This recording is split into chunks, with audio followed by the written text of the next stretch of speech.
what they're going to be. Mack Rhoades, Baylor Director of Athletics, with a tough act to follow. Jeremiah Dickey, Boise State AD, was just on with us. Mack, the ball is in your court. I'm glad you had Jeremiah on. I know he's doing a fantastic job at Boise State, and certainly wouldn't have expected anything different. So, when I use the word proud, I can say that, that's the right word for me. When I think about him, I'm really proud of him and certainly happy for him and Elizabeth and his family. And they're doing great things in Boise. Mack, are you in Kansas City? I am. Okay. Yes. Any chance you guys have had any conversations as ADs or presidents or anything else about the future of the Big 12? No, we haven't. We the athletic directors are scheduled to meet tomorrow morning, and we've got a full agenda, and we start at 8 a.m. and I'll be walking out at 10:30 a.m. whether the meeting is done or not, and get over to the arena for our 11:30 a.m. But a lot on the agenda. We'll talk about a variety of things, and so looking forward to that. And may head to the arena tonight for the two games tonight. Let me ask you a question when it comes to a lot of focus on realignment is in football. And I know that Gonzaga has been brought up in basketball, and Brett Yormark has mentioned that international flavor and the popularity and maybe even extra revenue.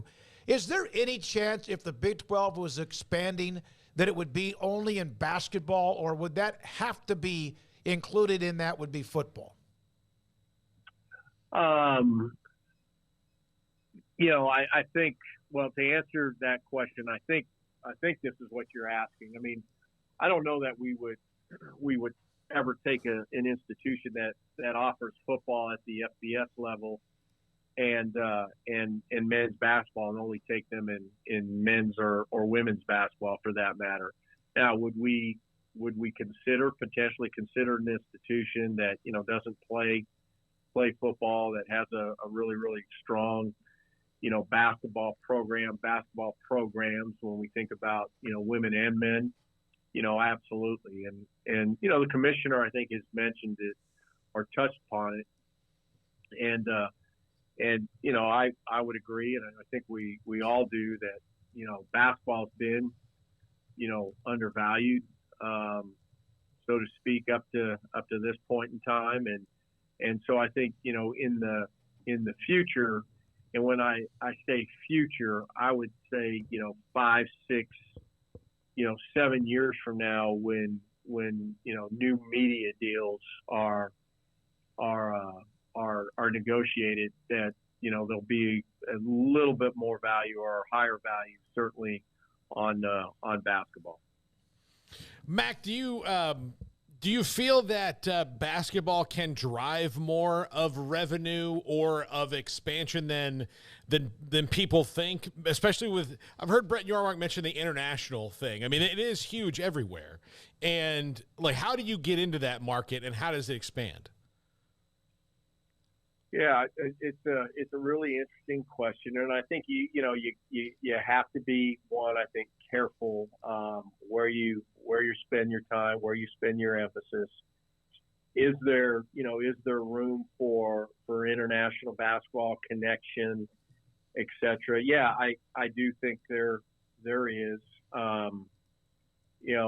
How you do that, I think needs to be really, really thoughtful in where you do that. And so, just like the NFL plays a game in London, right? Does the Big 12 need to play a game or games, internationally? Is that Mexico? Is it somewhere else? And I think, part of this, Paul, is about just expanding the brand of the Big 12. And are there any natural connections? NFL in Mexico, right? Well, is that an opportunity for Big 12, football and basketball in Mexico. And so those are the things that we, certainly have had conversation about, and we'll have more conversation about. And when we think about return on investment, value back, does that make sense?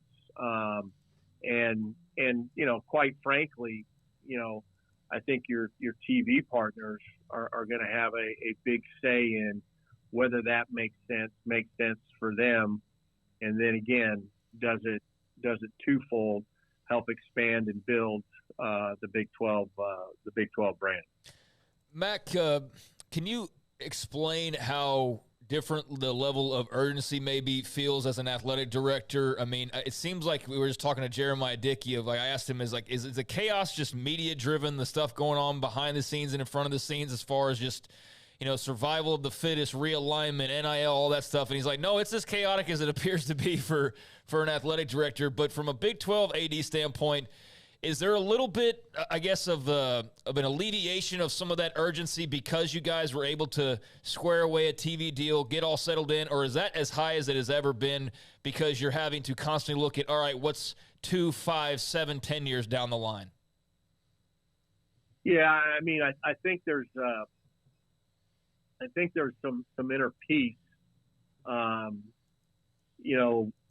regarding Big 12, future of Big 12, that, right now, we've flipped in the last year to 18 months as being perceived as very unstable to now maybe, one of the most stable, of the Power Five. And so I think there's that component, that piece that you have, but the industry itself, everything that we're dealing with, it is absolutely chaos.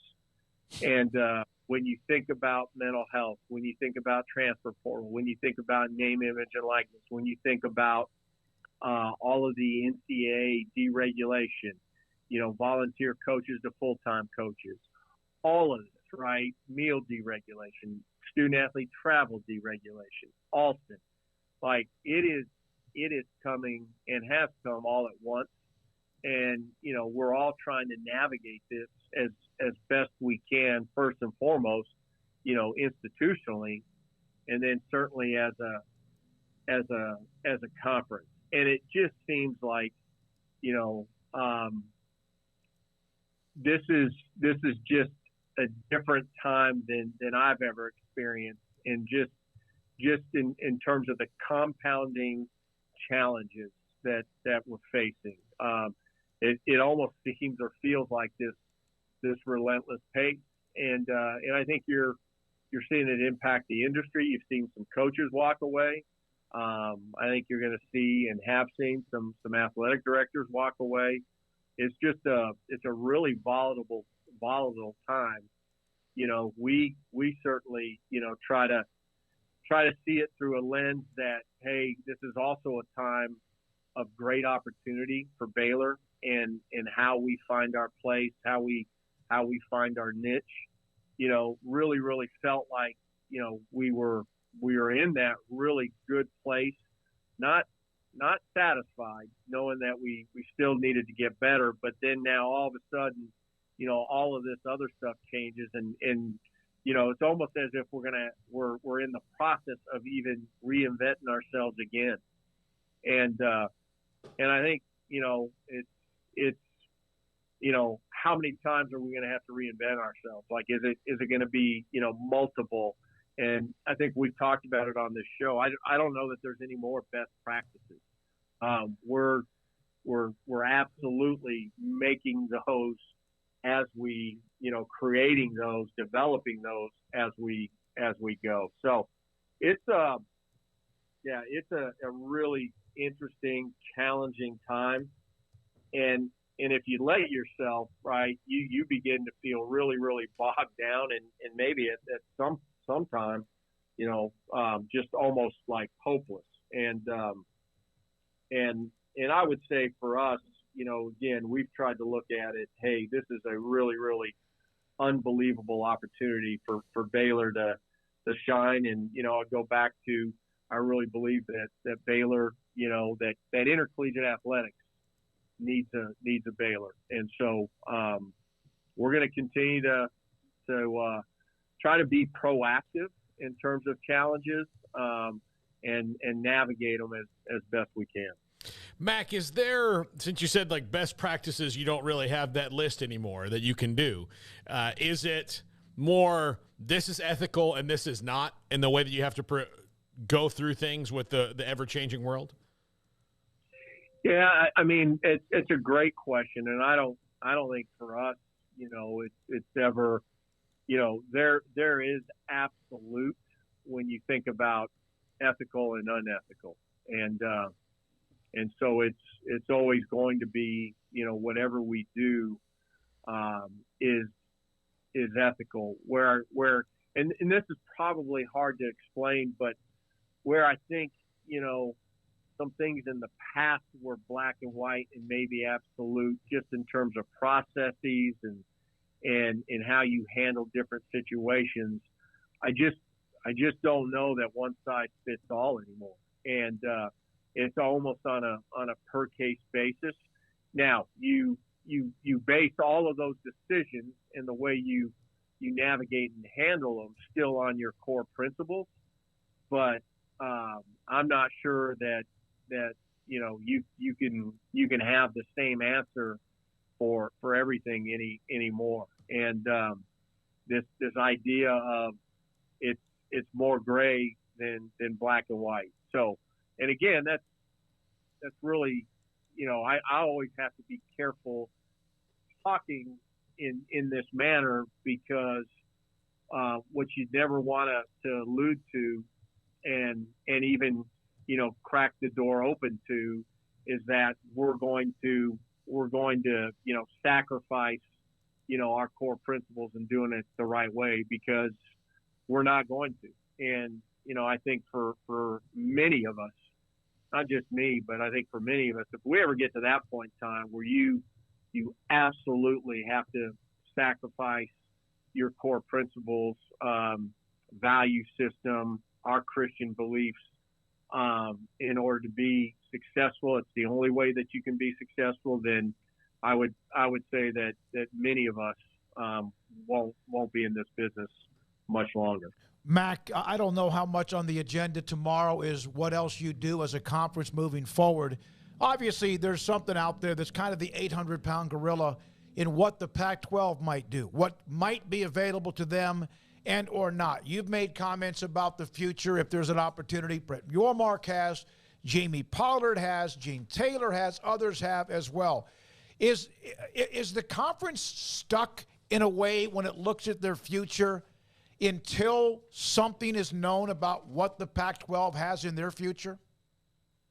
No, I don't think it's stuck. To be honest with you, I think the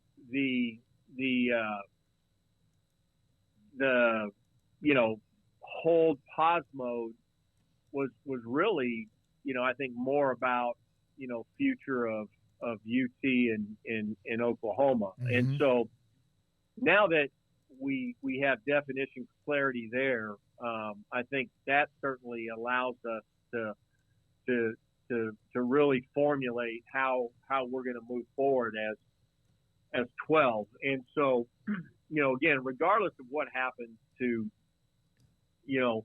conferences around us, Pac-12, maybe right now specifically, we're in a really good place, and we're not putting anything on hold in terms of the future of the 12. And so, we've spent a bunch of time, and we should, and we'll continue to spend, most of our time and focus on the 12 and how do we build the 12? How do we make this the best conference, that we can possibly be? And, going back to what I said originally at the beginning of this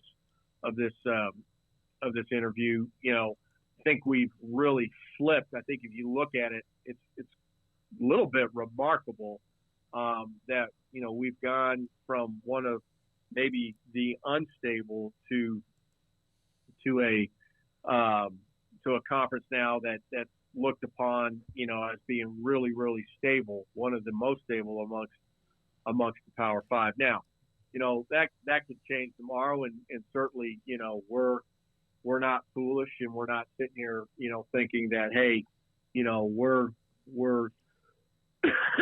good to go for the next 15 years. We've got to continue to build and get stronger and grow stronger. And we've talked about it, and you mentioned the other athletic directors about the Pac-12. I want to make something really clear, and because I think it gets lost when we talk about this. I don't know one athletic director in the Big 12, including myself, certainly including the commissioner, that's sitting in a room together or when we're on a phone, that is rooting and hoping that the Pac-12 dismantles. Nobody is wishing that. And those are all great institutions. They're friends.